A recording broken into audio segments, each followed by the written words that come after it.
Wah, Boleh, boleh. Silakan. dari Kak Apriani. Assalamualaikum warahmatullahi wabarakatuh.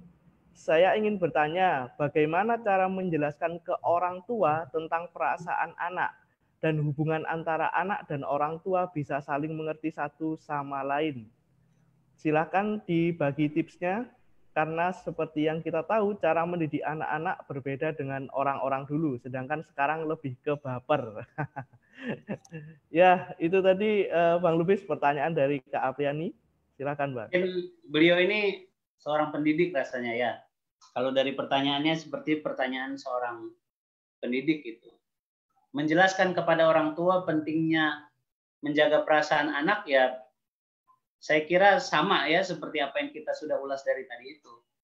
Menjelaskan kepada orang tua bahwa yang menjadi bahan bakar perubahan anak itu adalah perasaannya. Jadi ketika kita ingin anak kita tumbuh menjadi lebih baik, ya, misal kita sebagai seorang pendidik, kita guru, kita pengelola pendidikan, perlu disampaikan kepada orang tua juga. Bahkan mungkin guru-guru juga perlu menyadari ini, bahwa anak-anak itu akan menjadi lebih baik, mereka akan semangat memperbaiki diri kalau bahan bakarnya ada. Dan bahan bakar itu adalah perasaan positif dalam diri anak. Harga diri anak itu adalah menjadi bahan bakar perubahan anak. Jadi jangan sampai hancur harga diri seorang anak. Maka kalau kita lihat hari ini, banyak anak-anak bermasalah, sebetulnya itu adalah berawal dari harga diri yang hancur dari orang tua. Dari lingkungannya, bukan hanya orang tua, dari lingkungan juga. Bisa juga dari sekolah, bisa juga dari guru, bisa juga dari teman-teman, dari manapun. Maka yang perlu dijaga kalau kita pengen anak kita baik, jagalah agar anak kita ini memiliki perasaan dihargai. Dia punya harga diri yang tinggi. Dia tahu kalau dia ini terhormat. Dia tahu kalau dia ini insya Allah jadi orang besar suatu hari nanti. Dia sadar kalau dia ini pemimpin orang-orang bertakwa di masanya nanti. Itu anak-anak perlu menyadari itu agar dia termotivasi untuk terus memperbaiki dirinya. Kalau sampai seorang anak tumbuh dengan perasaan yang hancur harga dirinya, dia merasa bahwa dia tidak berharga, dia merasa bahwa dirinya tidak tidak bernilai, bahkan kemudian ungkapan yang dia dengarkan dari orang-orang di sekitarnya bahwa dia itu anak nakal, dia itu anak nggak bisa diatur, dia itu anak malas misalnya begitu. Nah, ketika ini yang menjadi image si anak di dalam sistem beliefnya, inilah yang kemudian membuat anak-anak ini menjadi hancur dan tidak menjadi baik. Terutama misalnya anak perempuan, ini jauh lebih kemudian perlu lebih hati-hati. Kebanyakan perempuan ketika dia merasakan dirinya sudah kotor, dirinya sudah tidak berharga, inilah yang kemudian membuat banyak sekali anak perempuan berani berbuat sesuatu yang buruk, bahkan hal-hal yang tidak pantas begitu. Jadi sebagai orang tua dan pendidik, kita perlu menyadari bahwa menjaga harga diri anak, membangun keyakinan. Jadi kalau ditanya tipsnya, perbanyaklah kemudian komunikasi dengan anak untuk membangun rasa percaya diri anak, keyakinan pada anak bahwa dia itu adalah anak yang baik. Jadi yang perlu disampaikan kepada anak, misalnya dia berbuat salah sekalipun, sampaikan kepada anak kita. Misalnya dia kan namanya anak-anak kan tidak selalu bersemangat juga. Ya, mungkin kadang-kadang dia agak malas, mungkin dia letih, sehingga dia menunda-nunda, mungkin menunda untuk belajar atau menunda untuk ibadah. Kita bisa sampaikan kepada anak kita, nak, kamu itu calon pemimpin besar, kamu itu orang hebat. Ayo nak, kapan mau belajar? Ya kan, kalau misalnya kita bersantai-santai terus, masa orang-orang besar, pemimpin-pemimpin besar itu aktivitasnya begitu. Kamu itu kan anak ayah yang hebat, yang insya Allah jadi ulama besar suatu hari nanti. Ayo, kapan mau berangkat sholatnya nih gitu. Jadi yang didengar oleh anak itu adalah ungkapan-ungkapan bahwa dia ini orang besar, dia ini pemimpin yang baik gitu. Jadi jangan kemudian kita sampaikan, apa sih kamu ini males banget, emang nggak bisa diatur, kamu tiduran aja, mau jadi apa kamu? Nah kalau kalimatnya begitu, hancur tuh harga diri anak. Maka penting bagi kita untuk mem-set up anak kita bahwa mereka ini anak-anak baik. Kita set up anak-anak kita bahwa mereka ini orang-orang besar, pemimpin-pemimpin dahsyat di zaman mereka. Itu terus yang diulang-ulang dalam diri anak kita, sehingga dia sadar bahwa dia itu sebetulnya memang orang baik gitu. Jadi kalau yang hidup di dalam dirinya adalah rasa dihargai tadi itu, ini yang membuat anak kita menjadi lebih baik insya Allah. Gitu ya. Mudah-mudahan manfaat Bu Alfiani ya. Ya. Silakan kalau masih ada. Ya. Alhamdulillah. Semoga bisa menjawab pertanyaan dari Kak Apriani tadi ya, yang mengikuti kajian dari live Facebook Dompet Sosial. Baik, selanjutnya ada pertanyaan nih Ustaz, dari Bu Novia. Mau tanya Bang, bagaimana ketika kita terbiasa dididik dengan keras dan sudah tertanam di diri kita agar tidak terbawa kelak ketika mendidik anak sendiri? Ya, apa yang bisa kita lakukan kalau kita menjadi orang tua yang mungkin pernah menjadi korban pengasuhan dengan pola pengasuhan yang keras? Banyak orang-orang dewasa hari ini, ya, termasuk saya, pengasuhannya di era saya waktu kecil dulu kan tidak ada itu pendekatan-pendekatan parenting, ya, sehingga orang tua kita mengasuhnya kan pakai pola yang turun-temurun aja gitu. Sehingga tidak sedikit kita itu mendapatkan pengasuhan dengan pengasuhan yang keras dan kasar. Lalu seperti apa kalau kita tidak ingin anak kita diasuh dengan cara yang kasar juga gitu ya. Nah, saya sendiri mengalami ini. Ya, ketika saya punya anak, dulunya sudah berniat itu. Kalau nanti saya punya anak, saya tidak akan mendidik anak saya dengan kasar. Jadi jangan dikira saya itu belajar parenting itu sebelum menikah gitu. Justru pas saya udah punya anak, saya juga belum belajar parenting gitu. Jadi saya belajar parenting itu pas sudah punya anak. Saat kemudian saya sadar yang saya niatkan dulu itu pengennya kalau punya anak nggak mengasuh anak dengan kasar, tapi memori yang ada di dalam pikiran saya justru sering menjadi kayak software bekerja otomatis begitu untuk apa namanya? Kok refleksinya kok malah kasar sama anak gitu. Itu tadi sudah kita bahas di awal. Refleksinya dibawa sampai dewasa. Kalau ada stimulus sedikit aja, itu pengen jadi perilaku kasarnya yang keluar. Nah, jadi apa yang kemudian bisa kita lakukan? Saya pribadi, yang pertama yang saya lakukan adalah memang nggak bisa 1-2 hari ya. Butuh waktu yang panjang. Tahap pertama adalah menyadari bahwa kita pernah mengalami peristiwa pengasuhan yang kurang nyaman buat kita. Disadarin dulu aja bahwa pernah terjadi pengalaman ini dalam hidup kita. Yang kemudian berikutnya adalah kita perlu memaafkan diri kita, memaafkan orang tua kita atas semua yang sudah terjadi selama ini dalam hidup kita. Ya.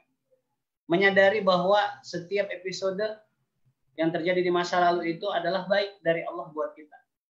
Ya, jadi sadari, ya, kemudian kita maafkan dan kemudian kita terima. Kita perlu melakukan penerimaan dalam diri kita atas semua episode itu dan belajar untuk melihat hikmah dari apa yang terjadi di masa lalu. Salah satu kemudian saya rasakan hari ini dari pola pengasuhan yang saya alami sejak saya kecil sampai hari ini, hikmahnya banyak banget. Justru hari ini bisa lebih banyak semangat belajar tentang bagaimana mengasuh anak. Termasuk mungkin hari ini nih sesi-sesi sharing parenting ini kan, kalau misalnya saya nggak punya pengalaman masa lalu saya dengan pola pengasuhan yang kurang nyaman itu tadi, sangat mungkin saya pun nggak masuk dalam lingkaran yang menyebarkan parenting ini gitu. Justru hikmah-hikmah itu yang perlu kita cari. Kita temukanlah maksud-maksud baik Allah dari episode yang terjadi di masa lalu kita.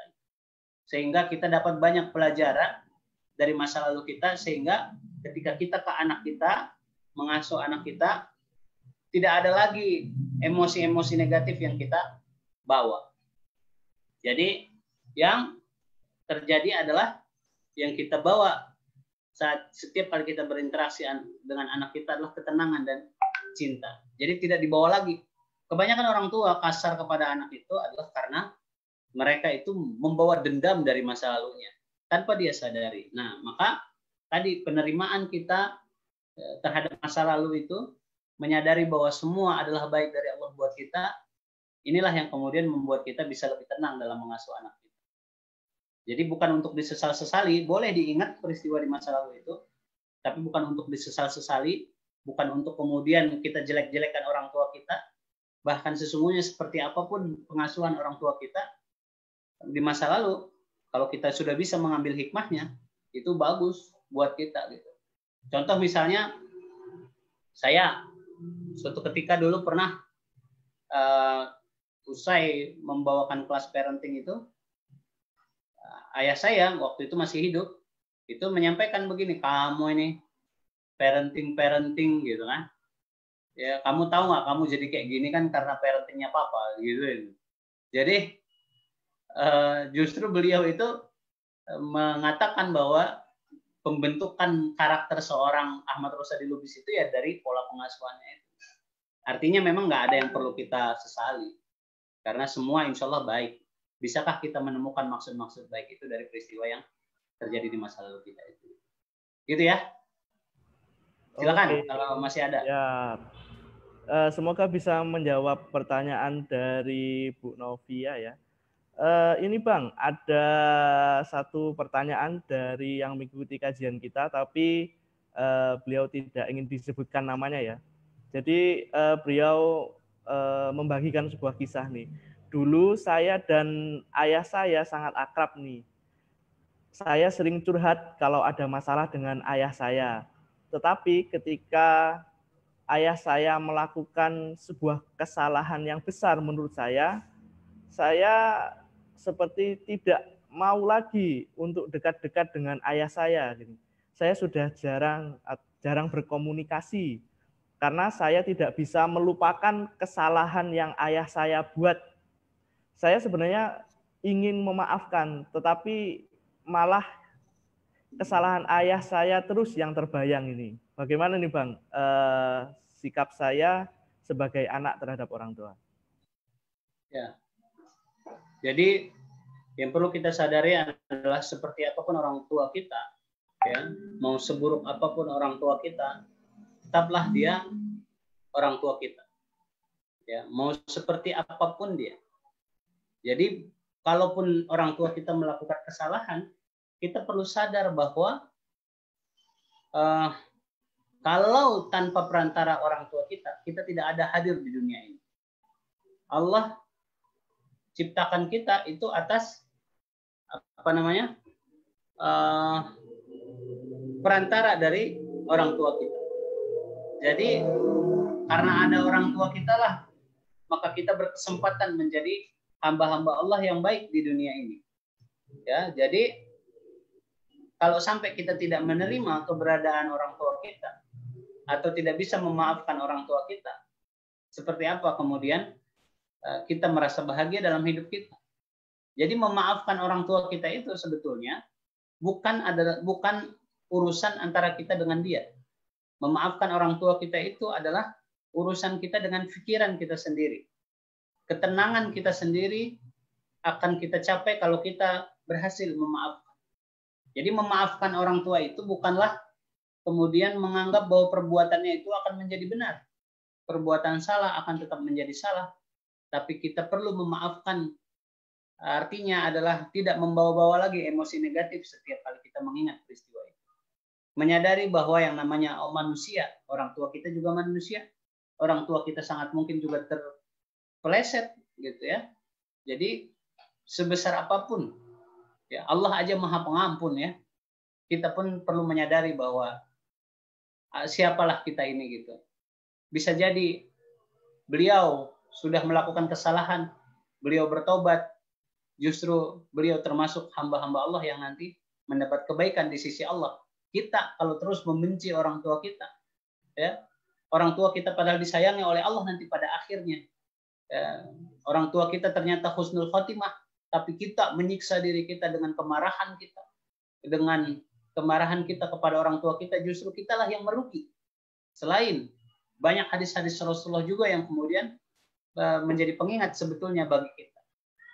Ya, jadi misalnya apa? Salah satu sabda Rasulullah itu di antara kebaikan yang disegerakan Allah di dunia ini, ya, tanpa kemudian menunggu balasan sampai akhirat nanti, itu adalah perbuatan baik dari seorang anak kepada orang tua. Dan ada juga penderitaan yang diberikan Allah kepada seorang hamba di dunia ini dan tidak menunggu, ya, tidak menunggu sampai nanti balasan di akhirat, itu adalah penderitaan seorang anak yang tidak berbuat baik pada orang tua. Maka kesadaran kita bahwa kita ini adalah anak, orang tua kita itu adalah tetap menjadi orang tua kita. Sangat mungkin dia pernah berbuat salah, tapi memaafkannya adalah menjadi kunci penting untuk kebahagiaan dan ketenangan hidup kita sendiri. Maafkanlah. Kembali ke tadi perjalanan saya juga punya persoalan, pengalaman dalam hidup saya yang hampir sama. Tapi saya bisa merasakan ketenangan dalam hidup saya bisa baik ke anak-anak saya kemudian bisa berucap dan berperilaku baik kepada anak-anak saya justru ketika saya sudah berhasil memaafkan orang tua. Jadi memaafkan itu adalah dengan cara apa? Memaafkan yang paling mungkin hari ini kita lakukan agar kita kemudian terkikis kemarahan dalam hati kita dan kita ingin memaafkan orang tua kita. Caranya adalah dengan mendoakan orang tua kita dengan doa-doa yang baik. Doakanlah orang tua kita itu dengan kebaikan apapun. Mintalah kepada Allah agar orang tua kita diberikan kebaikan berlimpah kepadanya. Insya Allah dengan kita sering-sering dan rajin-rajin mendoakan kebaikan pada orang tua kita, terkikislah nanti kemarahan dalam hati kita itu kepadanya. Maka pemaafan itu akan terjadi dengan sangat alami setiap kali kita sering mendoakan orang tua kita. Jadi ini rasanya yang bisa kita lakukan. Banyak-banyaklah berdoa kepada orang tua kita. Doakan yang baik-baik pada mereka. Termasuk kemudian kebahagiaan hidup kita ini sangat dekat hubungannya dengan bagaimana kita mendoakan orang tua kita. Nanti kalau kita buka di surah Maryam itu juga kan begitu. Di ayat 23 kalau tidak salah itu ya.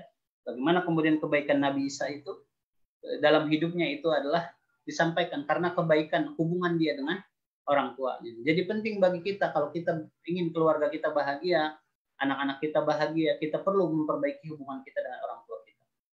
Perbanyaklah mendoakan kebaikan pada orang tua kita. Insya Allah hati kita akan lebih tenang, hidup kita akan lebih bahagia. Termasuk dalam urusan rezeki. Jadi dalam salah satu hadis juga yang sampai kepada kita adalah bagaimana dahsyatnya doa seorang anak itu. Jadi salah satu yang menghambat rezeki kepada seorang anak itu adalah ketika dia lupa dan tidak mendoakan orang tuanya. Jadi terhambatnya rezeki seseorang itu karena dia juga berhenti mendoakan orang tuanya. Maka jangan sampai kita menjadi anak-anak yang sampai lupa mendoakan orang tua kita. Setiap kali kita berdoa jangan sampai luput doa kita pada orang tua kita.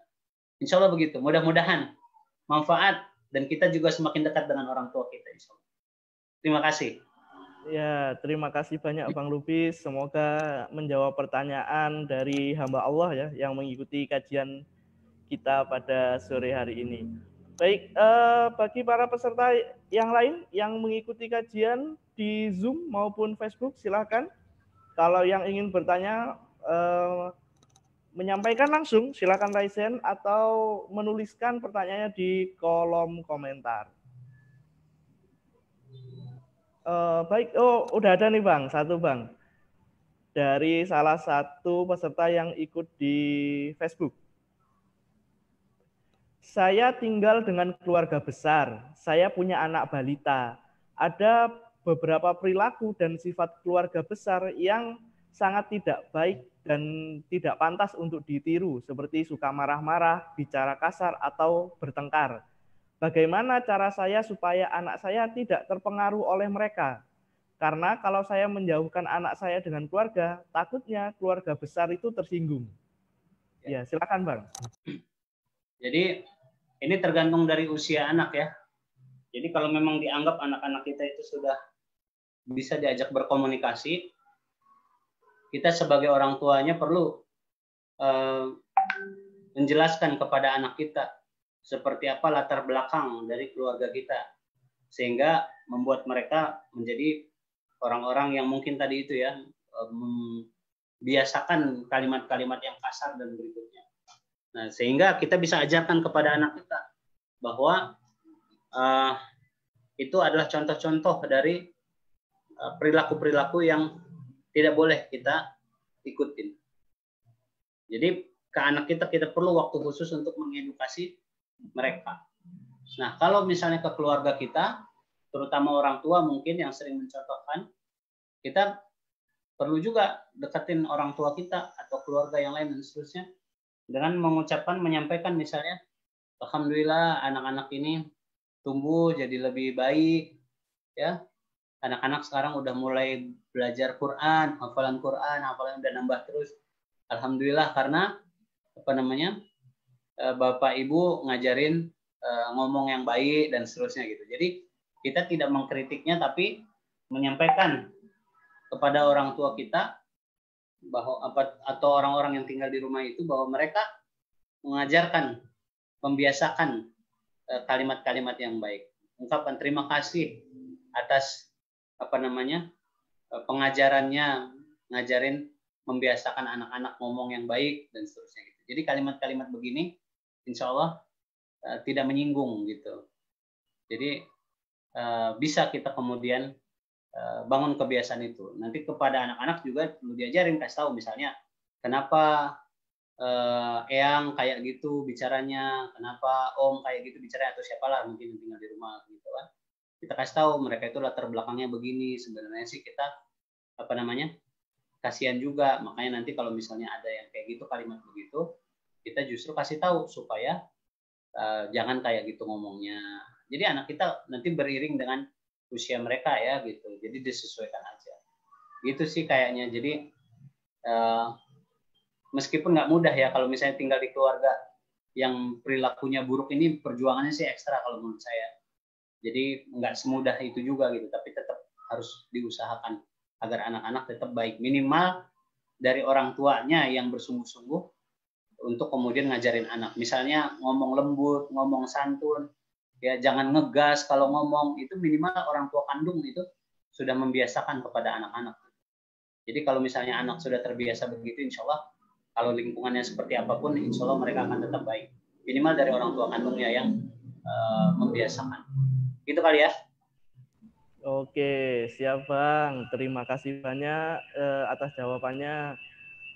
Ayo, bagi para peserta, sobat berbagi sekalian, kalau ada yang ingin bertanya, baik yang mengikuti di Zoom ataupun yang di Facebook, bisa langsung nih.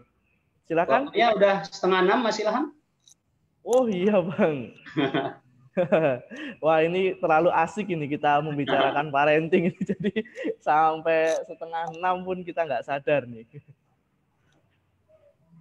Wah ada satu lagi nih Bang, ternyata yang masuk nih Bang. Ya boleh terakhir. Oke terakhir. Bang, bagaimana cara saya membujuk anak supaya mau makan sayur ini Bang? Karena saya tidak mau berbohong sama anak. Silakan Bang. Ya. Jadi sebetulnya untuk urusan makanan ini ya, anak-anak itu kan punya pola alami sebetulnya. Jadi secara untuk lidah anak-anak misalnya ya, untuk sayur ini kan memang terasa lebih pahit. Anak-anak itu pertumbuhan dan perkembangannya itu kan berdasarkan usianya itu sensitivitas lidahnya juga kan beda kayak orang dewasa. Kalau orang dewasa dikasih pare, dikasih pete, dikasih jengkol itu suka gitu. Jangankan sayur gitu ya. Nah, kalau anak-anak itu sensitif banget dengan rasa, misalnya sayur itu yang kedetek di lidah mereka itu adalah rasa pahit. Nah, jadi seringkali banyak anak-anak tidak begitu suka makan sayur gitu. Nah, yang bisa kita lakukan sebetulnya ini balik lagi ya berdasar usia anak lagi gitu, menyesuaikan. Misalnya kalau yang saya lakukan ke anak-anak itu di rumah adalah setiap kali pengen ngajak mereka makan apapun ya, termasuk misalnya sayur-sayuran, itu saya edukasi dulu bahwa ini sayur namanya sayur ini, di dalamnya terdapat kandungan ini, manfaatnya buat badan kita ini dan seterusnya gitu. Jadi ketika anak sudah paham, jadi boleh kalau kamu nggak makan ini nanti, kamu nanti kehilangan peluang untuk dapetin sumber energi seperti ini. Kamu nanti nggak dapat vitamin ini dan seterusnya. Jadi perlu gitu. Nah, yang perlu kita lakukan adalah edukasi. Tapi jangan sampai kita masuk ke mengintimidasi anak atau mengancam anak Ya, kalau misalnya dia nggak mau makan sayur atau apa gitu, jangan diintimidasi. Karena secara alami nanti akan berubah sendiri itu. Ya, jadi anak-anak saya di rumah juga begitu. Awalnya ketika kemudian masih usia-usia TK atau pra-TK itu sulit makan sayur gitu. Bahkan makan nasi pun sulit gitu. Tapi beriring dengan bertambahnya usia dan waktu, kembali kemudian secara alami itu berubah.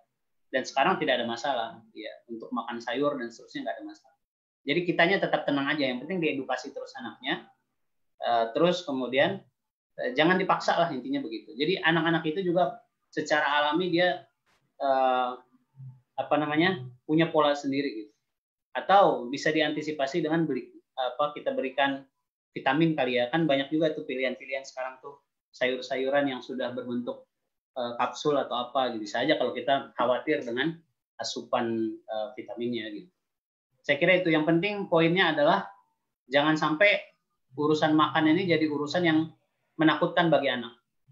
Jadi seringkali anak-anak itu kehilangan selera makan itu bukan karena makanannya nggak enak, tapi suasana hatinya yang nggak enak. Ya, karena saat makan seperti terintimidasi gitu. Kayak dia itu seorang tawanan yang sedang berhadapan dengan para penjaga yang kemudian memaksa dia harus makan. Jadi makannya nggak enjoy. Nah, yang perlu kita bangun kebiasaannya agar anak-anak kita mau memakan apapun yang kita hidangkan. Mulailah dengan membiasakan suasana makan yang menyenangkan.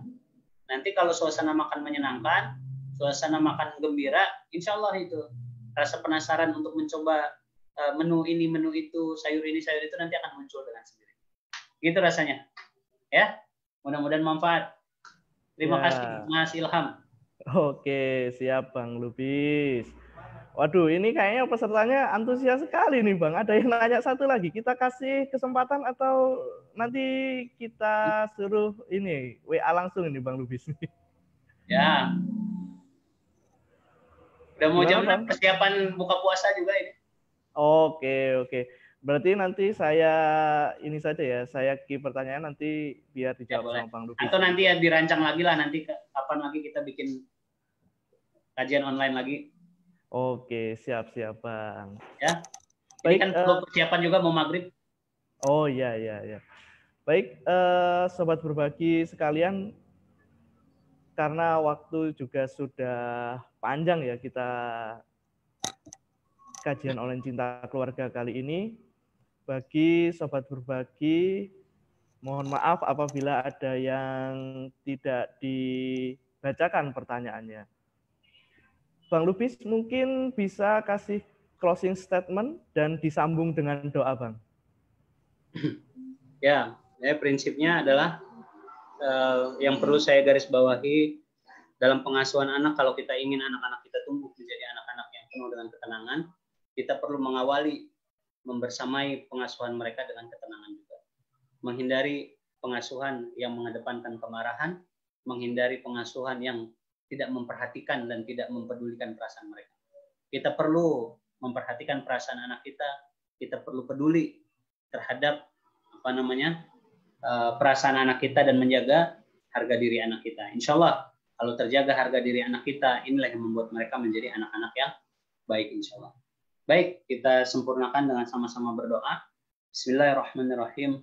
Hamdan yuafi ni'amah wa yukafi mazidah. Ya Rabbana lakal hamdu kama yanbaghi li jalali wajhikal karim wa 'azimi sultanik. Raditu billahi rabba wa bil islami dina wa bi Muhammadin nabiyya wa rasulah. Allahumma salli ala sayyidina Muhammad wa ala ali sayyidina Muhammad. Allahumma innaka ta'lamu anna hadhihi al-qulub qad istamat ala mahabbatik wa taqat ala ta'atik wa tawahadat ala da'watik wa ta'ahadat ala nusrati syariatik. Fawthik Allahumma rabitataha wa adim muddaha wahdiha subulaha wa mla'ha binurika alladhi la yahdu wasrah sudurha bi faidil imani bi wa jamilit tawakkuli alaik wahdiha bi ma'rifatik wa min syala syahadati fi sabilik innaka ni'mal maula wa ni'mal nasyir. Allahumma amin. Subhana rabbika rabbil izzati amma yasifun wa salamun alal mursalin walhamdulillahi rabbil alamin. Assalamualaikum warahmatullahi wabarakatuh. Waalaikumsalam warahmatullahi wabarakatuh. Ya, itulah tadi kajian online cinta keluarga pada sore hari ini yang dibawakan oleh Bang Lubis selaku praktisi parenting. Semoga dapat menambah ilmu kita, menambah manfaat kita untuk mendidik anak-anak kita di rumah. Baik, bagi para peserta kajian online Cinta Keluarga, saya ingin menginformasikan bahwa DSM Dompet Sosial adalah lembaga amil zakat yang insya Allah mengelola zakat infak sedekah. Jadi bagi Bapak Ibu sekalian yang ingin berzakat atau bersedekah bisa langsung menghubungi kami di 081 237 671 819. Bisa langsung WA, telepon, ataupun SMS. Insya Allah kalau Bapak Ibu sekalian ingin berdonasi, ada layanan jemput juga dan ada bisa transfer juga dan juga bisa scan barcode karena kami sudah bergabung di kris ya. Kami sudah punya kris jadi bisa berdonasi dengan mudah seperti itu. Ya baik, terima kasih Bang Lupis atas waktunya dan juga membagi ilmunya. Dan juga terima kasih kepada sobat berbagi sekalian yang sudah meluangkan waktunya untuk mendengarkan kajian dari Bang Lupis. Baik, kita akhiri saja dengan bacaan hamdalah. Alhamdulillahirrabbilalamin, istighfar, astagfirullahaladzim, dan ditutup dengan doa kafaratul majlis. Subhanakallahumma wa bihamdika asyhadu an la ilaha illa anta astaghfiruka wa atubu ilaik. Akhirul kalam. Assalamualaikum warahmatullahi wabarakatuh.